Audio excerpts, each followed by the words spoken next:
ഈ 2014 മോദി വന്നു കഴിഞ്ഞപ്പോൾ റഫാൽ വാങ്ങാൻ തീരുമാനിച്ചില്ല.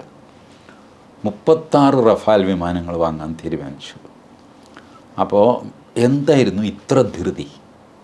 ഇത്രയ്ക്കങ്ങ് വെപ്രാളം പിടിച്ചിട്ട് ഗവൺമെൻറ് കോൺട്രാക്റ്റ് മോദി നേരിട്ട് പോയി മാക്രോണിനെ കണ്ട് കരാർ ഒപ്പിട്ടിട്ട് ഒട്ടനെ വേണം വിമാനം എന്ന് പറഞ്ഞ്.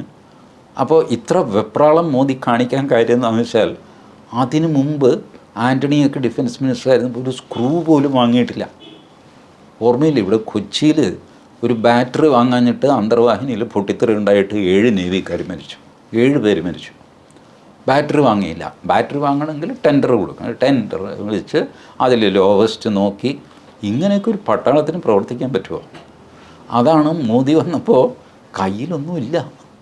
നമ്മൾ ഈ വലിയ വീരശേഖപ്പം ആയുധം വേണ്ട കയ്യിൽ. അതുകൊണ്ടാണ് ഓടിപ്പോയിട്ട് 36 റഫാൽ വിമാനങ്ങൾക്ക് കരാർ എഴുതിയത്.